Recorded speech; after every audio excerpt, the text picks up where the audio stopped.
Assalamualaikum warahmatullahi wabarakatuh.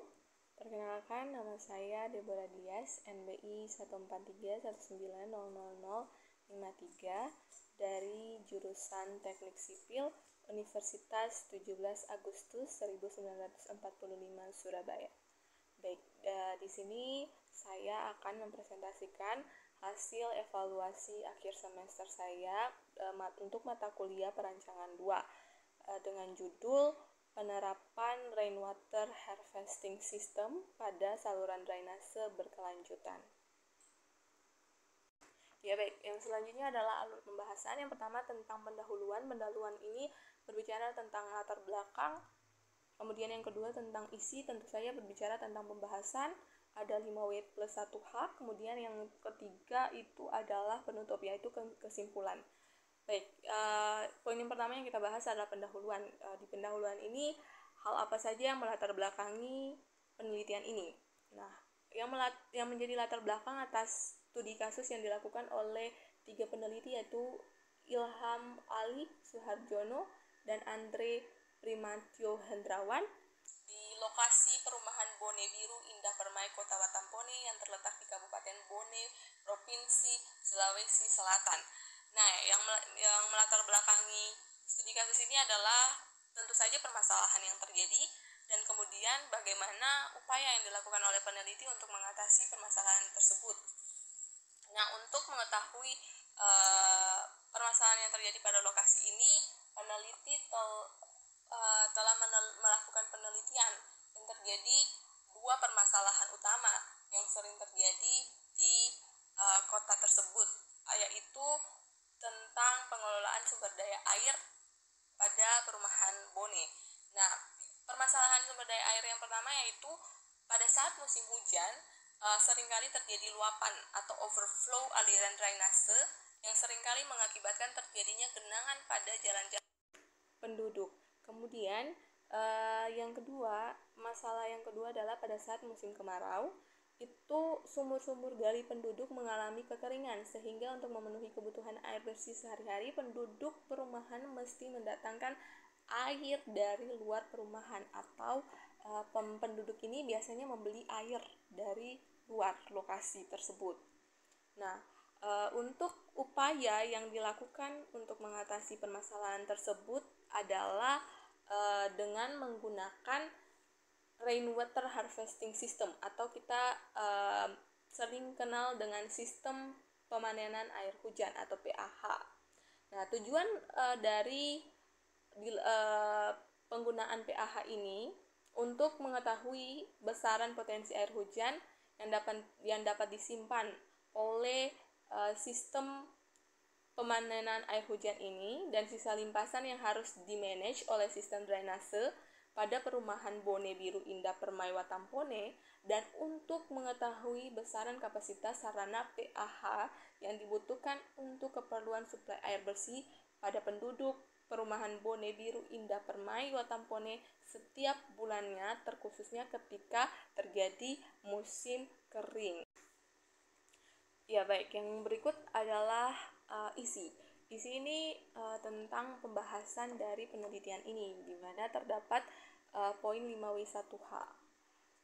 Nah, pada perumahan Bone Biru Indah Permai Kota Watampone yang terletak di Kabupaten Bone, Provinsi Sulawesi Selatan, permasalahan sumber daya air yang terjadi di perumahan ini adalah di musim hujan, luapan air drainase seringkali mengakibatkan terjadinya genangan pada jalan-jalan perumahan dan rumah-rumah penduduk.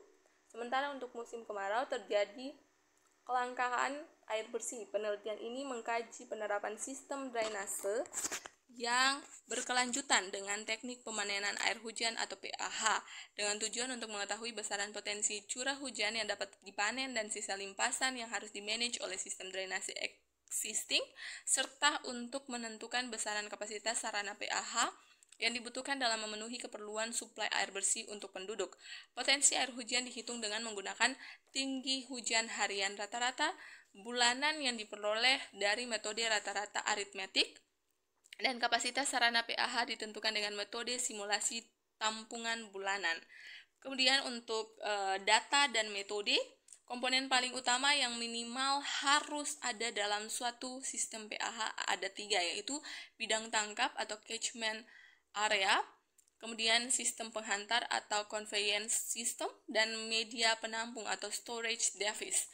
Nah, yang berikut adalah data yang digunakan. Data yang digunakan terbagi menjadi 2 jenis, yaitu data primer yang diperoleh dari survei langsung di lapangan dan data sekunder yang diperoleh dari instansi terkait. Nah, untuk tahapan analisis ini ditempuh dengan 3 kategori, yaitu atau 3 tahapan, yaitu tahapan analisis hujan dan limpasan rencana atau analisa hidrologi AH, kemudian tahapan perencanaan kapasitas sarana PAH yang akan digunakan untuk keperluan konservasi air bersih, tahapan evaluasi jaringan drainase existing dan penerapan sistem PAH terhadap reduksi limpasan, serta tahapan perencanaan dan usulan penanganan kelebihan limpasan yang masih mengakibatkan overflow pada saluran dan gorong-gorong. Kemudian yang berikutnya adalah diagram alir. Diagram alir bisa dilihat pada gambar. Ini gambarnya untuk diagram alir. Ada data spasial, ada data hidrologi, ada data saluran dan bangunan, dan data penduduk. Nah, perlu diketahui bahwa data-data ini tentu saja diambil pada narasumber dari Dinas Sumber Daya Air Provinsi Sulawesi Selatan dan Dinas Pekerjaan Umum dan Sumber Daya Air Kabupaten Bone, serta untuk data jumlah penduduknya diperoleh dari Badan Pusat Statistik Kabupaten Bone.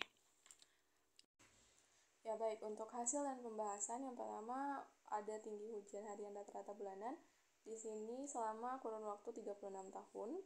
Kemudian yang kedua ada tinggi hujan rencana, di mana penentuan besar tinggi hujan rencana ini dengan menggunakan distribusi log normal menghasilkan tinggi hujan rencana kala ulang 5 tahun sebesar 95,23 mm.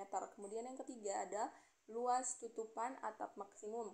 Yang dimaksud di sini adalah tutupan atap paling besar yang dapat dicapai di lokasi studi dengan asumsi seluruh pemilik kaplingan akan memaksimalkan bangunannya, sehingga seluruh permukaan kaplingan akan tertutupi oleh atap perumahan. Nah, di sini bisa dilihat bahwa untuk total luasan atap untuk seluruh kawasan perumahan diperoleh 74.780,04 meter square. Kemudian yang berikut adalah yang keempat itu hasil analisis kapasitas sarana PAH, di mana berdasarkan tabel yang telah ditampilkan pada slide diperoleh bahwa total kapasitas rencana yang dibutuhkan di perumahan ini sebesar 4.743.200 liter atau 4.743,20 meter kubik, dengan kapasitas terbesar dari sarana PAH per subblok berada pada subblok B4, yakni sebesar 115.900 liter atau 115,90 meter kubik. Ya baik, yang berikut adalah rekomendasi teknis pemanfaatan sistem PAH dan pembenahan sistem jaringan drainase. Nah, di sini berdasarkan hasil kajian dan analisis teknis dapat dirumuskan beberapa rekomendasi. Yang pertama, untuk memenuhi kebutuhan air bersih penduduk yang ada di kawasan perumahan, yakni sebesar 100 liter per hari per orang, maka diusulkan untuk setiap rumah menggunakan sarana PAH dengan kapasitas rencana sebagaimana yang telah tercantum pada tabel yang telah tadi ditunjukkan. Yang kemudian kedua, untuk pemilihan fasilitas penunjang sarana PAH khususnya untuk rumah-rumah bertipe 36/96 direkomendasikan menggunakan talang air persegi yang terbuat dari lembaran besi galvanis dan dengan pipa PVC. Kemudian yang berikut adalah kesimpulan. Nah, bisa dilihat pada slide di sini tentang kesimpulan dengan data yang telah tercantum sesuai dengan perhitungan pada penelitian. Maka dapat disimpulkan bahwa kebutuhan akan konstruksi berkelanjutan dapat diperhatikan dan tidak lagi dapat dihindari. Hal ini disebabkan karena adanya peningkatan terhadap perkembangan pembangunan proyek-proyek infrastruktur maupun gedung yang masih sangat berpotensi memberikan dampak negatif pada lingkungan dan sosial. Demikian dari saya, sekian dan terima kasih. Wassalamualaikum warahmatullahi wabarakatuh.